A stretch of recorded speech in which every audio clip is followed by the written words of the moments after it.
Hello दोस्तों, स्वागत है आपका एक बार फिर से मेरे यूट्यूब चैनल क्वांटम न्यूज में। आज हो चुकी है 28 फरवरी 2021। तो ये बात करते हैं हम दुनिया की कुछ बड़ी और अहम खबरों के बारे में। सबसे पहले बात करेंगे हम टॉप 9 अपडेट्स की, जो कि आज दिन भर बनी रहेंगी। फिर बात करेंगे हम पाकिस्तान, चीन, अमेरिका, ब्रिटेन, यूरोप, एशिया और मिडिल ईस्ट जैसे कई देशों की बड़ी खबरों के बारे में। तो ये बात करते हैं सबसे पहले टॉप 9 अपडेट के बारे में। नजर हटी दुर्घटना घटी, चिड़ियाघर के 30 साल के इतिहास में पहला हादसा। हाथी की सूंड के एक वार से कर्मचारी की मौत। जंगली जानवरों से दोस्ती करते वक्त हमें सावधान रहना चाहिए। जरा सी लापरवाही किसी भी वक्त हमारे लिए जान के खतरे का कारण बन सकती है। ऐसा ही कुछ हुआ है एक जू कर्मचारी के साथ। स्पेन में चिड़ियाघर के एक कर्मचारी की मौत हाथी की सूंड के एक वार से हो गई। स्थानीय अधिकारियों ने बताया कि सूंड के वार से कर्मचारी हाथी के बाड़े की सलाखों के पास जाकर गिरा। नाइजीरिया में अगवा हुए 42 लोग आजाद। 317 स्कूली लड़कियों का अब तक कुछ पता नहीं। अफ्रीकी देश नाइजीरिया में करीब 2 हफ्ते पहले अगवा किए गए 42 लोग आजाद हो गए हैं। इनमें 27 छात्र भी शामिल हैं, लेकिन अब भी 317 स्कूली छात्राओं का कुछ पता नहीं चल पाया है। नाइजर स्टेट गवर्नर के मुख्य प्रेम सचिव ने शनिवार को बताया है कि जिन लोगों को रिहा कराया गया है उन्हें राजधानी मीना में लाया गया है। यहाँ सरकारी साइंस कॉलेज का आगरा से छात्रों, शिक्षकों और छात्रों के अभिभावकों को अगवा किया गया था। अगवा करने वाले बंदूकधारी को स्थानीय लोग बैंडिट्स कहते हैं। इससे पहले पुलिस ने बताया था कि उत्तरी नाइजीरिया के एक बोर्डिंग स्कूल से 317 लड़कियों को अगवा किया गया है। सीरिया में अमेरिका के हवाई हमले से भड़का ईरान, बोला क्षेत्र में आतंकवाद को मिलेगा बढ़ावा। अमेरिका द्वारा सीरिया में किए गए हवाई हमले पर ईरान ने आपत्ति जताई है। ये हमला पूर्वी सीरिया में ईरान समर्थित लड़ाकों को निशाना बनाते हुए किया गया था। ईरान ने कहा है कि इस हमले से क्षेत्र में आतंकवाद को बढ़ावा मिलेगा। ईरान के वरिष्ठ रक्षा अधिकारी अली सामखानी ने शनिवार को यह बात कही है।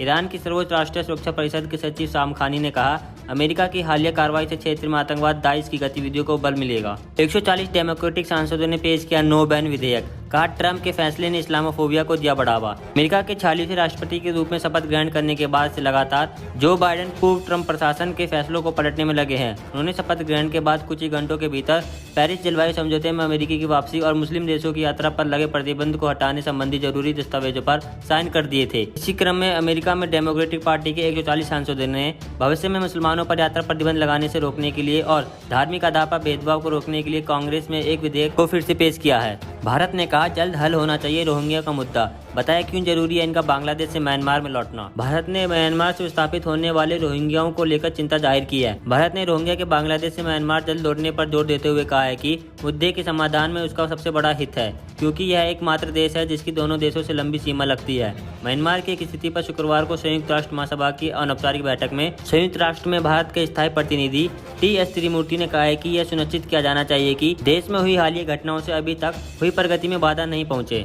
क्या है 1900 अरब डॉलर के राहत पैकेज में, जिससे अमेरिका को है ढेरों उम्मीदें। हाउस ऑफ रिप्रेजेंटेटिव ने दी मंजूरी। अमेरिका में संसद की निचली सदन प्रतिनिधि सभा ने 1900 अरब डॉलर के कोरोना वायरस राहत पैकेज संबंधी विधेयक को शनिवार को मंजूरी दे दी। राष्ट्रपति जो बाइडेन के इस पैकेज के जरिए कोविड-19 महामारी के कारण संकट का सामना कर रहे लोगों, कारोबारियों, राज्यों और शहरों को वित्तीय सहायता दी जाएगी। प्रतिनिधि सभा में 212 के मुकाबले 219 वोट से इस विधेयक को पारित कर दिया गया। दुबई के स्कूल में नहीं आए 6 नंबर तो माँ बाप ने डांटा, फिर गुस्साई बेटी ने रचा खुद के अगवा होने का ड्रामा। दुबई में इस हफ्ते की शुरुआत में लापता एक 15 वर्षीय भारतीय लड़की अपनी छत पर छुपी हुई मिली। ये लड़की इस सप्ताह की शुरुआत में लापता हो गई थी। लड़की के माता पिता को लगा कि उनकी बेटी को अगवा कर लिया गया है, लेकिन अधिकारियों ने इसे ढूंढ लिया। दरअसल स्कूल में इस लड़की को अच्छे नंबर नहीं मिले थे। इसके बाद माता पिता ने इसे डांटा। इसके नाराज होकर इसने खुद को अगवा होने का नाटक रचा। एक मीडिया रिपोर्ट में इसकी जानकारी दी गई है। संयुक्त राष्ट्र में भारत ने बताया उसके लिए क्यों जरूरी है म्यांमार में शांति और लोकतांत्रिक व्यवस्था। म्यांमार में तख्तापलट के बाद से ही सैन्य सरकार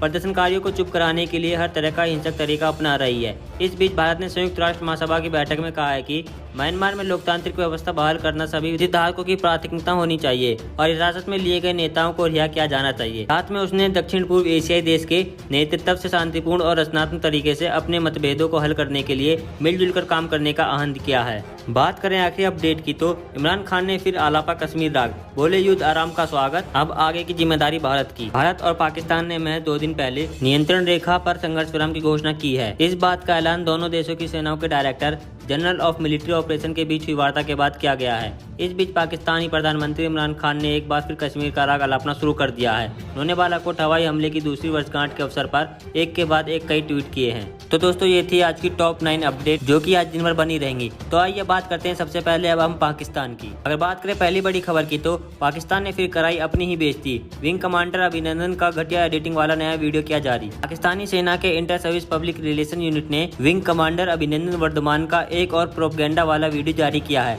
अभिनंदन भारतीय वायुसेना के वही पायलट हैं जिन्होंने 2 साल पहले 27 फरवरी को भारतीय सीमा में घुसे पाकिस्तानी विमानों को खदेड़ दिया था। इस दौरान वह पाकिस्तानी सीमा में पहुंच गए थे, जिसके 2 दिन बाद उन्हें वहां से रिहा कराया गया था। अब जो वीडियो जारी हुआ है उसे लेकर ये पुष्टि नहीं हो पाई है कि वह कब का है। बात करें अगली बड़ी खबर की तो पाक के अब नजर आ रहे हैं बदले बदले सुर। कहा, भारत के साथ हम हर मुद्दे का शांतिपूर्ण समाधान चाहते हैं। पाकिस्तान ने शुक्रवार को कहा है कि वह भारत के साथ सभी मुद्दों का शांतिपूर्ण समाधान चाहता है। इसमें कश्मीर मुद्दा भी शामिल है और संघर्ष विराम को लेकर हाल में बनी सहमति इस्लामाबाद द्वारा उल्लेखित रूप के अनुरूप है। गौरतलब है कि तनाव कम करने के लिए एक महत्वपूर्ण कदम के तहत भारत और पाकिस्तान की सेनाओं ने गुरुवार को कहा है कि वे नियंत्रण रेखा और अन्य क्षेत्रों में संघर्ष विराम पर सभी समझौतों का सख्ती से पालन करने के लिए सहमत हुए हैं। बात करें अगली बड़ी खबर की तो पाकिस्तान FATF की ग्रे लिस्ट में बना रहेगा। आतंकियों पर लगाम न लगाना पड़ा महंगा, दिए गए ये निर्देश। फाइनेंशियल एक्शन टास्क फोर्स ने गुरुवार को पाकिस्तान को अपनी ग्रे लिस्ट में जून तक के लिए बरकरार रखा है। FATF का कहना है कि पाकिस्तान के लिए बनाई गई 27 सूत्रीय कार्रवाई योजना को वह पूरी तरह लागू करने में विफल रहा है।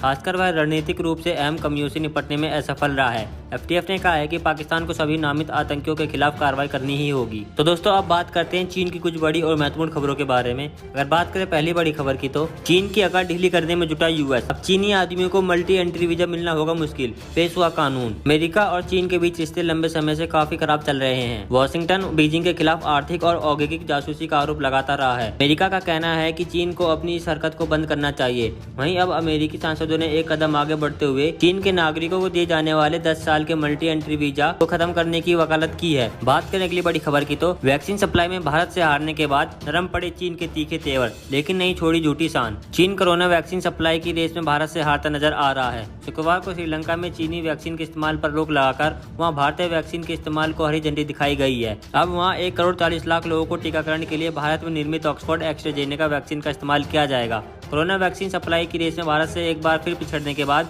चीन के सुर में नरमी आई है। चीन ने कई देशों को अधिक कोविड-19 वैक्सीन की आपूर्ति करने वाले भारत का स्वागत किया है, लेकिन इसके साथ ही चीन अपनी झूठी शान छोड़ने को तैयार नहीं है। चीन ने कहा है कि वो ये मानने के लिए बिल्कुल तैयार नहीं कि वह कोरोना वैक्सीन सप्लाई की रेस में भारत से हार गया। तो आइए बात करते हैं अमेरिका की कुछ बड़ी और महत्वपूर्ण खबरों के बारे में। अगर बात करें पहली बड़ी खबर की तो सीरिया हवाई हमले पर व्हाइट हाउस बोला, बाइडेन ने US कर्मियों की रक्षा की, आने वाले खतरों को रोका। अमेरिका में राष्ट्रपति जो बाइडेन का कार्यकाल शुरू होने के बाद सबसे पहले सीरिया पर हवाई हमला किया गया है। हाल ही में हुई इस हवाई हमले पर अब व्हाइट हाउस ने कहा है कि सीरिया में हवाई हमले कर राष्ट्रपति जो बाइडेन ने अमेरिकी कर्मियों और ठिकानों की रक्षा की है, साथ ही आने वाले हफ्तों में संभावित और हमलों के खतरों को टाला है। गुरुवार को अमेरिका ने हवाई हमलों में ताकतवर ईरान समर्थित इराकी सैन्य समूह के सीरिया स्थित ठिकानों को निशाना बनाया था। बात करें अगली बड़ी खबर की तो अमेरिका में 2022 ओलंपिक के बहिष्कार की मांग, भारतवंशी सांसदों सहित कई नेताओं ने चीन को बताया कारण। अमेरिका और चीन के बीच बीते काफी समय से विवाद जारी है। अब चीन पर मानवाधिकार के घोर उल्लंघन का आरोप लगाते हुए भारतवंशी अमेरिकी सांसद निक्की हेली समेत शीर्ष रिपब्लिकन नेताओं ने अमेरिका से चीन में आयोजित हो रहे 2022 शीतकालीन ओलंपिक का बहिष्कार करने की मांग की है। बात करें अगली बड़ी खबर की तो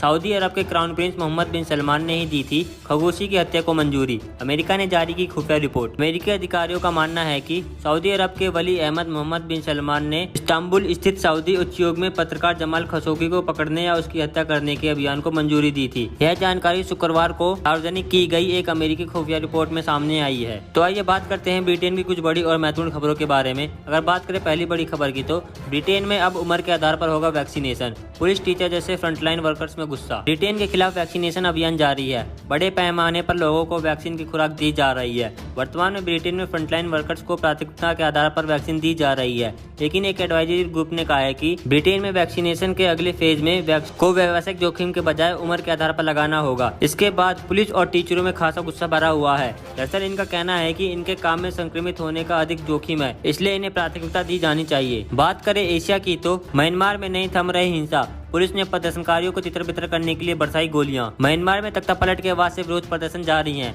जिन्हें दबाने के लिए यहाँ की सैन्य सरकार हर तरह का रास्ता अपना रही है। यहाँ के दूसरे सबसे बड़े शहर में शुक्रवार को सुरक्षा बलों ने तख्तापलट के विरोध में प्रदर्शन कर रहे लोगों पर बल प्रयोग किया है। इसमें कम से कम 3 लोग घायल हो गए हैं। घायलों में से 2 को सीने में रबर की गोलियां लगी और तीसरे को पैर में चोट आई है। बात करें अगली बड़ी खबर की तो समुद्र में बहा मासूमों का खून। समंदर के बीचों बीच आतंकियों ने जहाज को बम से उड़ाया, मारे गए 116 लोग। दुनिया भर में आतंकवादी अपने आतंकी मंसूबों को पूरा करने और लोगों के बीच डर पैदा करने के लिए बम धमाके करते रहते हैं। इन आतंकियों का केवल इतना ही मकसद होता है कि ये लोगों के भीतर डर का माहौल पैदा किए रहें ताकि किसी देश को अस्थिर किया जा सके। ऐसा ही एक आतंकी हमला आज ही के दिन फिलीपींस में हुआ, जब एक जहाज को आतंकियों ने बम से उड़ा दिया। इस हमले में 116 लोगों की मौत हुई। मरने वालों में छोटे बच्चे और छात्र भी शामिल थे। यहाँ गौर करने वाली बात यह है कि फिलीपींस की गिनती उन देशों में होती है जहाँ जल्दी आतंकी घटना सामने नहीं आती हैं, लेकिन इस घटना ने लोगों को अचंभित करके रख दिया था। आज ही के दिन 27 फरवरी 2004 को यह घटना हुई थी। बात करें अगली बड़ी खबर की तो बुजुर्ग आबादी को बच्चों से परेशानी।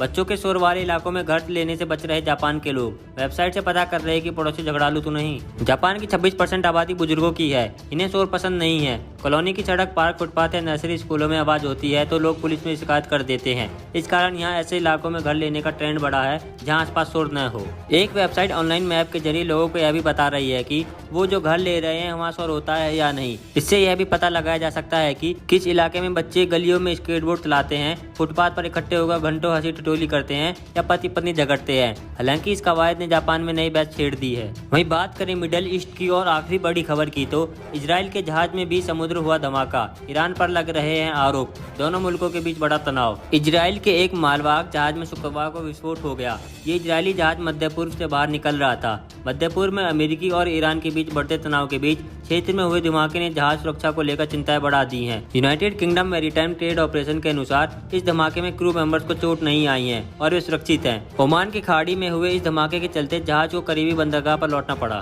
तो दोस्तों ये थी आज की कुछ बड़ी और अहम खबरें जो कि विदेश से जुड़ी हुई हैं। दोस्तों अगर आपको यह न्यूज अच्छी लगे तो मेरे इस चैनल को जरूर सब्सक्राइब करें, क्योंकि इस चैनल पर आपको विदेश से जुड़ी हर बड़ी और महत्वपूर्ण खबर देखने को मिलेंगी।